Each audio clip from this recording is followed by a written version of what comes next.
Hey, what's up? Welcome into Fantasy Filmball. I'm Matt, with me is Dylan, and today we're going to be discussing the technical categories for the Oscar shortlists, giving our predictions, talking about what's here, what's not here, and what we can expect based on this. So, these shortlists, there were some big surprises on them. I mean, we know the big ones off the top. This is not a live reaction. We already know Batman isn't in score. We already know Everything Ever All at Once is not in makeup or visual effects. Even though Cats made the VFX shortlist a few years ago, apparently Everything Ever All at Once is not good enough for this. But yeah, so we will be talking about the international and documentary categories in detail another day. Hopefully when we've seen all of the films. I only have 2 more international films to see, and I've got like 6 more documentaries. At that point, we're really going to go in depth and tell you the pros and cons of every film. Same with short films. We're going to do that at a later date, talk about those short lists. But today we're going to focus on these technical categories, being score, song, sound, makeup, and visual effects. So yeah, Dylan, take it away. You're the man with the lists, and then we'll talk. List man is here, and up first we have makeup and hairstyling, which I think is a very interesting category because this is one that you and I have talked about throughout the season. Where I'm like, 2 movies, everyone hates these movies, they're gonna be here, and guess what? They both were. But the overall slate of movies that we do have here up for contention are All Quiet on the Western Front, Amsterdam, The Batman, Black Panther: Wakanda Forever, Blonde, Crimes of the Future, Elvis, Emancipation, and The Whale. I think there's a pretty clear top 3, top 4 type thing, and just what's that number 5 spot? I would say it's a top 3, and then everything, especially after seeing Babylon today, I'm much less, confident in its chances in makeup. But I think we can agree the top 3 is Whale, Elvis, Batman. Correct. And personally, I think that what's winning here is either Elvis or Whale. And I know you'd say Elvis, like a hard Elvis, but I'm kind of bouncing. Even though this would better go with the person who's closer to winning actor. I feel like the Whale's makeup has such a great narrative behind it, whereas like Elvis's makeup looks kind of cheesy, kind of Eyes of Tammy Faye at times, even though that did win. It did win, but The Whale is really impressive. And so, I don't know, but those are the top 3. We can agree Whale and Elvis are top 2. Yes. Batman is number 3. But then beyond that, we have some craziness going on. I mean, The Woman King is not here. Big Everything miss. Ever All at Once is not here. Huge miss. So what else is there that's possible? I mean, in past years, we saw it with 2019. We saw 1917 get a makeup nomination. But the reason it got a makeup nomination wasn't for the makeup. It was because the makeup department literally created the dead bodies and the dead animals. And they were kind of part of the production design team. And that's really what got them that nomination. I don't know if All Quiet has that. There's some really good stuff with like the grime and muck caked on their faces, but I don't know if it has the same narrative, so I'm not 100% sold on that. What do you think about All Quiet here? I think All Quiet is something that we'll talk a little bit more about in some other categories. I feel like it's kind of an all or nothing type thing. I know like not all shortlist groups come together and like, okay, we're going to shortlist this movie for everything. We're going to snub it for this thing for everything.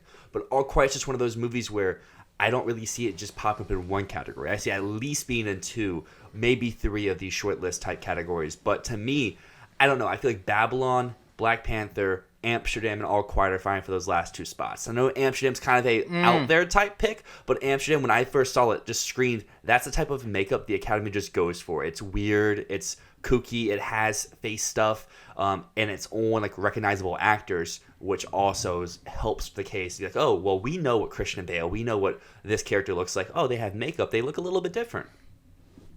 But really, the only makeup in that film is his eye, right? Like, I mean, yeah. It doesn't work for me as a makeup nomination because it's so centered on him. There's a lot of hairstyling because this is makeup and hairstyling. There's a lot of hairstyling in that movie just because it is a period, please. This department doesn't care about hair. They've proven time and time again that things with great hairstyling miss. And it's interesting you said Babylon there, because yes, Babylon was my number 4 before seeing it. After seeing it, I can easily see it be snubbed, because the stuff that they're doing here, I mean, to be fair, I would say it deserves a makeup nomination for Tobey Maguire alone. Mm-hmm. That was incredible makeup. But otherwise, like, it's a lot of glamour stuff. It's a lot of very subtle things. And if you're going for that type of makeup, why not go for blonde? Yeah, that's fair. That's fair. To me, I think any of these movies could get nominated outside of Emancipation. That's the one I think is not getting in. But I think Crimes has the angle just because it is a lot of body makeup. Oh and my Blonde God, that would has be what you so just said, cool. of taking recognizable faces and doing little glitz and glamour type adjustments to them. So, like we've mentioned before, there's a clear top 3, and then the other movies are all battling for those last 2 spots. Yeah, I would say I think Black Panther's like almost safe. I am still shocked that the first film didn't get a makeup nomination, but keep in mind there were 3 nominees in 2018 in this category. Mm-hmm. But it should have been one of the 3, I think. And if there were 5, I think it would undoubtedly be in there. Even just for like, you know, Michael B. Jordan's skin, the skin tags that he had in that. And I guess the reason why I don't have Black Panther as a lock is because I keep thinking to myself that the makeup in this film wasn't as good as it was in the first one. So why would they nominate this if they didn't do that? But I have to keep in mind they would have nominated it in a field of 5. Yes, I agree there for both points of the field of 5 would have made it in, but also this one is a little bit of a step back. But moving out of makeup and hairstyling into best sound, this is the category back with the first Black Panther was 2 categories, and now it is down to just 1. And our 10 shortlist movies are All Quiet on the Western Front, Avatar: The Way of Water, Babylon, The Batman, Black Panther: Wakanda Forever, Elvis, Everything Everywhere All at Once, Guillermo del Toro's Pinocchio, Moon Age Daydream, and Top Gun: Maverick. Yeah, some good... I mean, okay, what missed here? Nope missed here. That's been talked about a lot. 13 Lives missed. That's been talked about a lot. Woman King? For me, yeah, Woman King... RRR. Fabelmans. I think one of the biggest shocks. Yep, Fabelmans is a big shock for me because that was one that it felt like Power of the Dog to me in this category. Because Power of the Dog was very subtle. It used a lot of very small cues with the sound effects. And I think Fabelmans did a lot of that too, especially with the projector sound that kind of plays as almost like a musical motif, not through the John Williams score, but through the sound design. Also, Tar could have been here. As much as I'm not a huge fan of the film, the sound design is pretty goddamn stellar in that movie. So, what do we think is getting in here? I think we probably agree with a top 4, and it's that 5th spot that's open with Maverick, Way of Water. We might agree with top 5. Elvis, Babylon. Maverick, Way of Water, Elvis, Batman. And then number 5, right now I have Babylon, but I really am thinking about switching it for All Quiet on the Western Front. We almost agree. We agree on the top 3. Top Gun, Elvis, Avatar. But after that, I have Everything Everywhere All at Once. And the reason I have Everything Everywhere All at Once is because I think it's win competitive in editing. And if it's win competitive in editing, it should be in sound. It's also a big enough movie that it could overperform on nomination morning and get in here for that. And then for the final spot, I'm between... Right now I have Batman, but I think it could also be All Quiet on the Western Front. Yeah, like I said for makeup and hairstyling, I think these are kind of a package deal where they get in both or they get in neither. I'm a little bit lower on Everything Ever All at Once here for sound because I don't think it's win competitive in editing, which maybe is a hot take in this moment right now. I think editing is pretty locked up for Maverick, but if anyone was to upset, it would be Way of Water. And I think Elvis is pretty solid at that number 3 spot. But here, I mean, to me, Pinocchio, Moon Age Daydream, for as cool of a nomination it is, and Wakanda Forever are kind of no shot to get nominated, and then it's between Everything Everywhere, Babylon, All Quiet, Batman for those like last 2. Yeah. Moon Age Daydream is a really cool pick for a shortlist, but I don't think it really has a chance to get the nomination as much as like seeing that in IMAX at TIFF. That was such an auditory experience. Pinocchio, I mean, I'd love to see Pinocchio get nominated here. Soul did just a few years ago. But I just don't think that the love, I'm so sad to say this, I don't think that the love for the film is there. And then, yeah, Black Panther, Marvel gets shortlisted every year, and they never make it in sound. And every year people go, this is the year they make it in sound. They're going to make it in sound with Spider-Man. They're going to make it with the Endgame. They're going to make it with Infinity War. They never do. They just get visual effects nominations. Even Black Panther, the first one, didn't get a sound nomination. So, like, it's not happening. And, yeah, with Babylon, I know there are going to be big categories that seem like they would make sense for Babylon to be in that it's going to miss. Mm-hmm. And I think sound is one of them.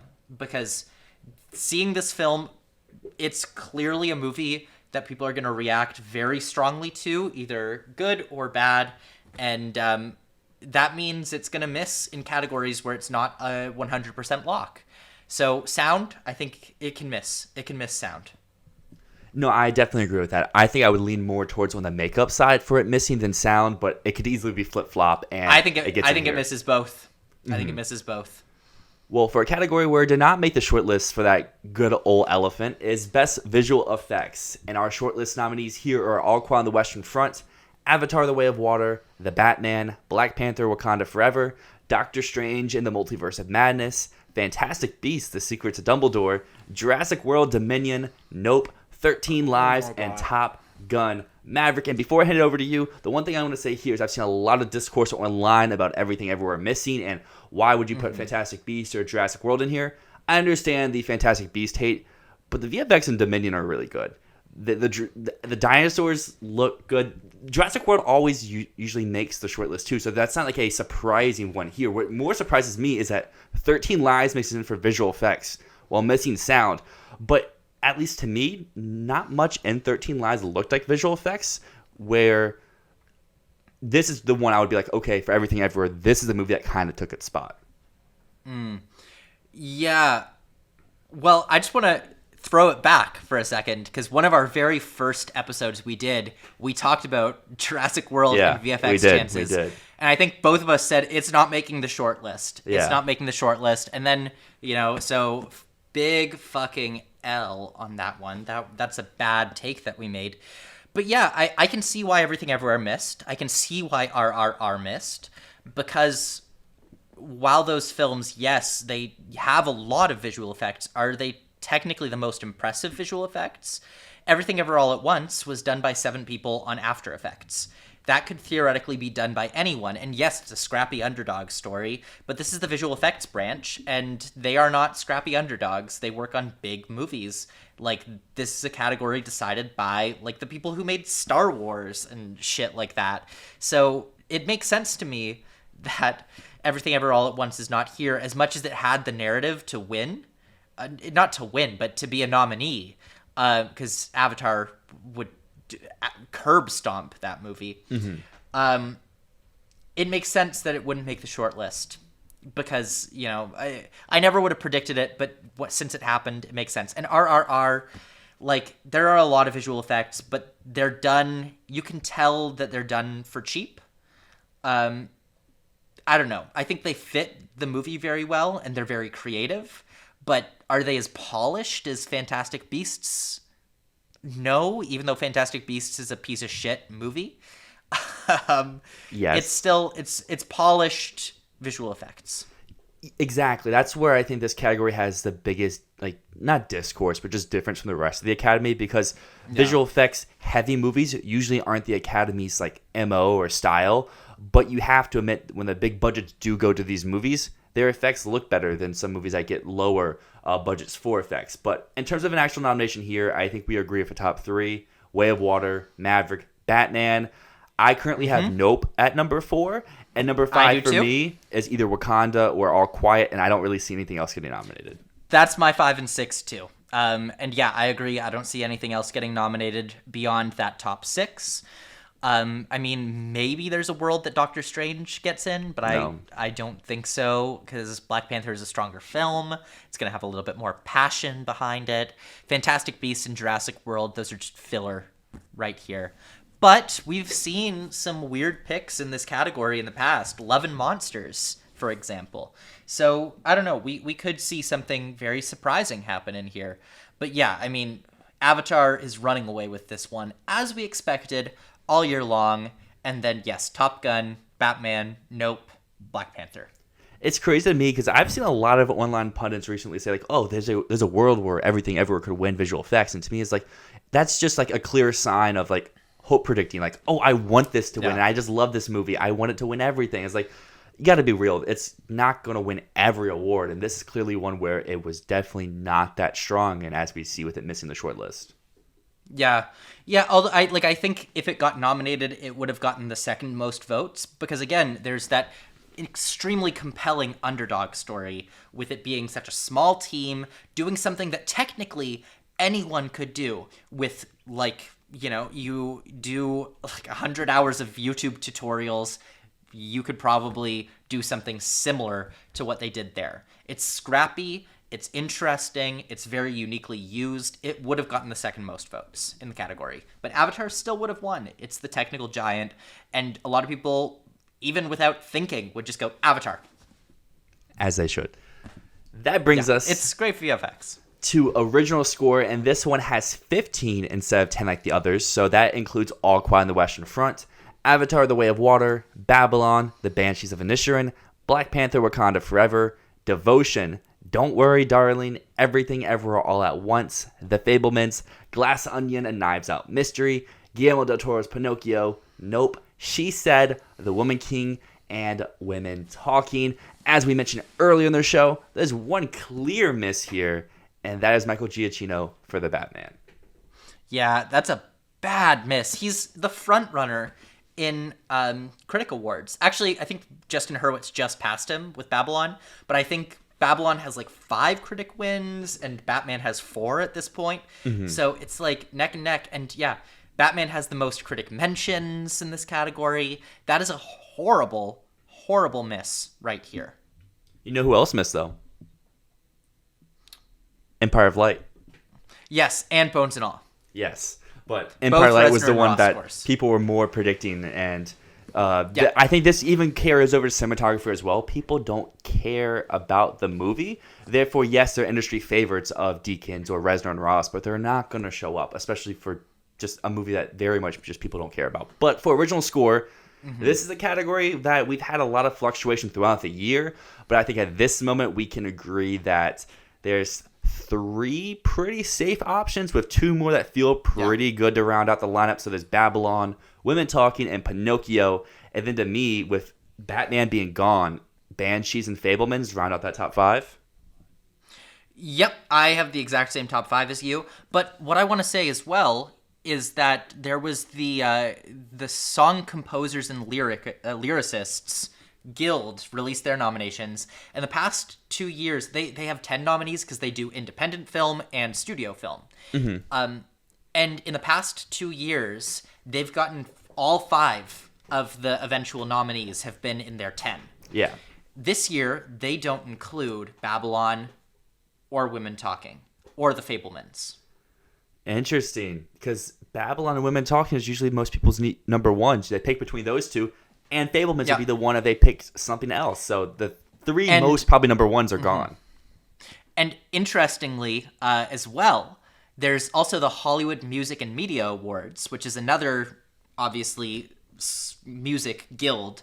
And they previously did not nominate Babylon, but they did nominate Women Talking. So that's ups for Women Talking there. But Babylon missed both composer guilds in Hollywood. Yeah, I can see that, at least from watching Babylon. While I really like the score, there's a lot of, at least to me, reused themes from La La Land, especially in that third act. So I can see if you're listening to it through that angle, you're like, oh, he's just reusing the same thing. Let me not nominate the same score again, even though I think the score is very good. I don't think it's so much reused themes as it is, because it's not the same music, but it's very similar tonally. And you can hear a lot of similarities in composers' work because they'll tend to like the same intervals, they'll tend to like the same keys, they'll tend to write in a similar tone, but it's different. So I know exactly what you're talking about because there's something that sounds a little bit like the do-do-do-do-do-do, do-do-do-do-do-do, that plays kind of throughout the movie. And there's some other things that sound very, very similar to City of Stars or to some of the other love themes in La La Land that play in this. But it's not the same. That's what I will say. It's not like Hans Zimmer level self-plagiarism, where like Hans Zimmer used the Inception theme like 4 times now, because he used it in The Thin Red Line, Inception, 12 Years a Slave, and one other movie that I forget the name of. All of those use the Inception theme. Okay. But Babylon is not as blatant. It's the same language that he's using. It's like pointing out similarities in style between a director's works, like saying, "Oh wow, like Chazelle's really self-plagiarizing with his whip pans that he's using in Babylon." I'd say the same thing about Hurwitz. It's similar language, but not the exact same. But it feels the same because it's very similar.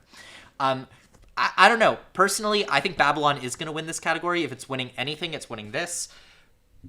But I hope that Women Talking can do it, because personally, I think that is a superior score. I think the theme is incredibly catchy. I think Hildur Guðnadóttir does so much there to build the mood of the film. And honestly, I think that every aspect of that film is improved by the music. Yeah. As long as John Williams doesn't fucking win for Fabelmans, I'm happy. So that was going to be my follow-up question. Like you mentioned, Babylon, Women Talking, Fabelmans missed at that the score committee branch, and they've never not gotten the nominations in. So if you remove those 3 and you keep Pinocchio, you keep Banshees, what are the other 3 nominations? Because to me, they would be Woman King, Way of Water, She Said. I don't think Way of Water is making it. I don't think Way of Water's making it. I actually think that Everything Ever All at Once showing up here is a surprise. That was not something anyone was expecting, because the score has not been mentioned a whole lot, but clearly they like it.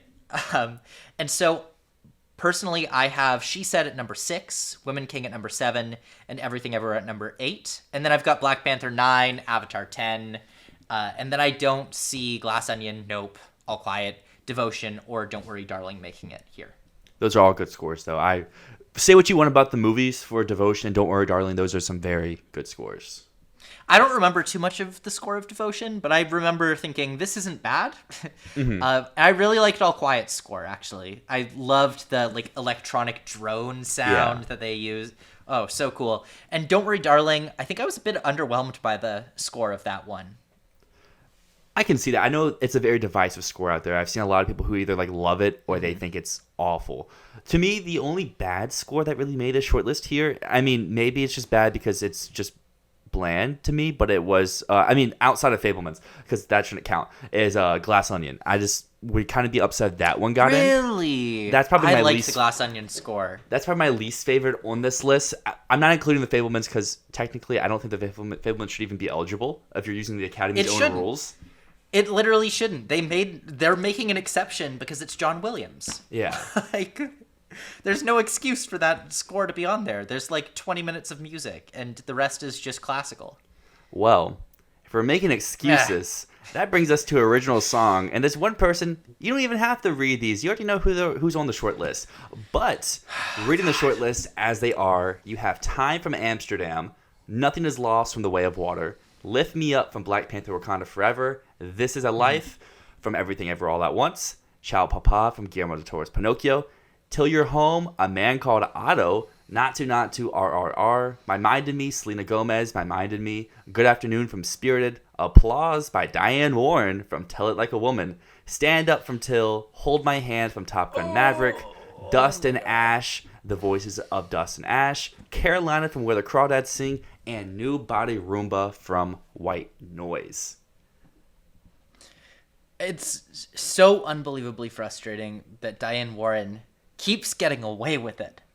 She keeps getting away with it. Yeah, like, I mean, I get it. Like, I don't have any issue with her making the short list. It's just if she keeps getting nominated is where my issues come in. Because, like, I understand the short list. Like, yeah, it's your friend. Get him in. And with how many movies were just ineligible this year, like, Elvis's songs were immediately thrown out.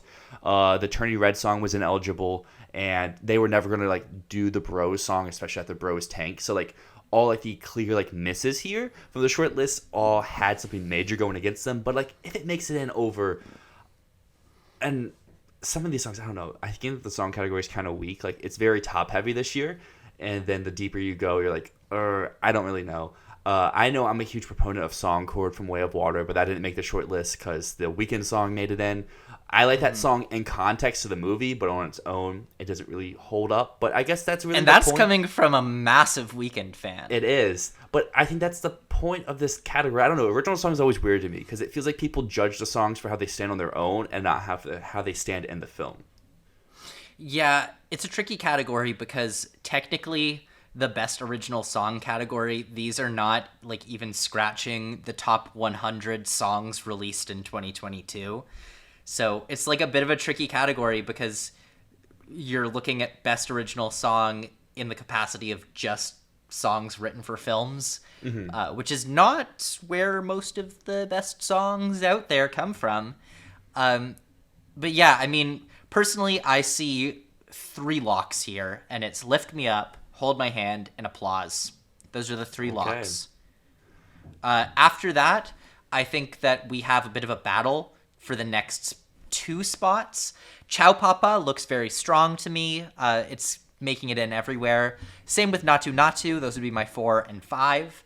But I can see both of those missing for something like Carolina from Where the Crawdads Sing. There you go. Which I fucking hope not. That said, Taylor Swift missed live action short. She's out of live action short. That's good.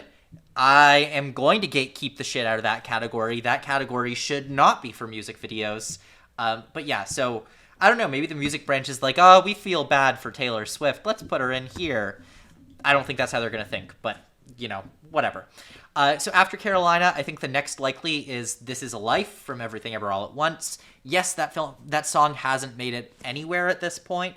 However, if we're looking at an overperformance for Everything Ever All at Once, then yeah, sure, this is somewhere that it could show up. If they snub something else and they over-nominate Everything Everywhere, then this could show up. After that, we've got Stand Up from Till, which would be a lot higher. However, it's kind of been flopping a little bit. This is a total Golden Globes song, and the fact that Stand Up from Till didn't make the Golden Globes is like a little bit telling. I don't think the Globes watched Till, to be honest, because Deadweiler missed actress.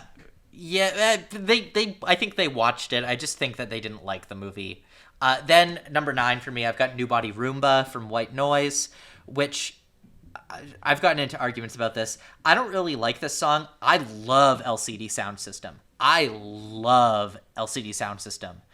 And, you know, just speaking in terms of the songs themselves, I know I'm not judging this. I'm not supposed to judge this song against the rest of LCD Sound System stuff. I'm supposed to judge it against the other songs in this category. And in that way, it's probably one of the better songs here. But LCD Sound System has done such better stuff before. It's not a very good LCD Sound System song. So I don't know. Like I'm against it being nominated because it feels like one of their weaker songs that they've made. Yeah, and then I don't really see A World for Nothing Is Lost from Avatar or My Mind in Me, but those might be possibilities. And yeah, I mean, I'm happy that Time from Amsterdam made it here because I love that score. So I'm a little bit sad to see it missing in score, but I'm at least happy to see the song here. Yeah, I don't have much else to say otherwise. What do you think about this category? I think that Lift Me Up, Hold My Hand, they're in no matter what. Ciao Papa feels the next safest to me. Applause is a weird one because they did just give Diane Warren the honorary Oscar. And I think this year will be the tell. Is that enough? Or are they going to keep just nominating her and never giving her the win? They're gonna keep nominating her. I'm leaning that way as well. Nuts. I'm leaning that way as well, but I could see it miss and something like Nothing Is Lost to get the Weeknd in there, or I don't even know what else really to put in, or Carolina, because I don't buy Everything Everywhere could overperform, but it's not going to overperform in song because this is just like Parasite, where the song is just a nothing. Even people who love the movie don't talk about the song, so it's not. I love the song, man. I love it. David Byrne and Mitski. Are you kidding me? This is episode 28, and this is the first time you've mentioned the song. Is my point. So it's a great song. It's So- on. It's if I have my list of favorite songs of the year, that is on my list. Okay. It's so good. But yeah, to me, 5 is Applause, Carolina, Nothing Is Lost. It's one of those. It's probably in that order: Applause, Carolina, Nothing Is Lost. I would probably go 80, 15, 5 for the percentages points, but I wouldn't say it's I wouldn't call Applause a lock just because of the honorary award, and I feel like that could maybe have a little bit of future decision making with Diane Warren, but that's something we will find out very shortly, because that, like Matt said, is the last shortlist we are going over today, because we are saving documentary and an international feature for another day, so we can go a little more in detail about all of those films nominated. One last thing about Diane Warren, and then we will wrap it up. She has been out there saying, I'm not happy with just the honorary Oscar. I'm coming for the competitive award. She's said it. She's still campaigning. The thing about Diane Warren is that she's not just getting nominated off the strength of the song. She campaigns. She writes people directly. Like, that is actually a violation. People have been disqualified for that in the past. But she talks to people. She goes out there. She puts her feet on the ground and campaigns. She's a goddamn politician with this. So, and here's the other thing. The branch isn't done nominating her, because the branch that nominates her is not the ones that choose the governor's awards. So they still haven't awarded her. So, it's her friends. It's her friends. They're going to keep nominating her, even if Tell It Like a Woman, no one ever sees that goddamn movie. They're still going to keep it. So, I don't know. After 4 good days, Anything is possible. And she'll get nominated for anything after 4 good days. Let us know in the comments down below. Do you think Diane Warren is getting in here for Best Original Song? And if you don't think she's getting in, let us know what song you think is getting in. Is it The Weeknd? Is it Taylor Swift? Is it something completely random? I'd love to know. But until next time... The Diane Warren apocalypse is coming. Until next time, sorry. Until next time, my name is Dyl. And my name is Matt, and this has been Fantasy Filmball.